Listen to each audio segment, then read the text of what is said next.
जिन्होंने फातेह और runner up teams के कप्तान में ट्रॉफीज और खिलाड़ियों में इनामात तकसीम किए। शेखुपुरा से हमारे ब्यूरो चीफ अजीम अहमद यज़दानी के मुताबिक तकरीब से खिताब करते हुए मियां अफजाल हैदर ने कहा है कि वक्त ने साबित कर दिया है कि PTI एक मुहिब्बे वतन अवाम दोस्त जमात है, जिसने तमाम तर तहफ़्फ़ुज़ात के बावजूद भारतीय हमले के बाद पाक फौज से इजहार यकजहती किया है, क्योंकि सबसे पहले रियासत पाकिस्तान है, उसके बाद हमारी रियासत है। हम अपने वतन अजीज के दिफा और सलामती के लिए अपना तन मन धन कुर्बान करने के लिए तैयार हैं।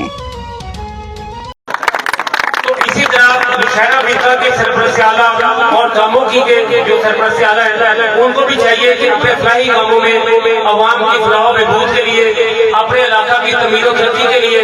वो इन 200 भाइयों का साथ लेकर एक अच्छी टीम बनाकर वो हर अच्छा काम करने में अपना किरदार अदा कर सकते हैं। तो खेलों के साथ साथ हमें फलाही कामों में भी, हमें जो सोशल वेलफेयर के काम है उनमें भी हिस्सेदार बनने के लिए,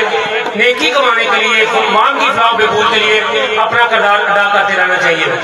मैं यहाँ पे अपनी पाक फौज के साथ, आप तमाम दोस्तों के साथ, जो हिंदुस्तान ने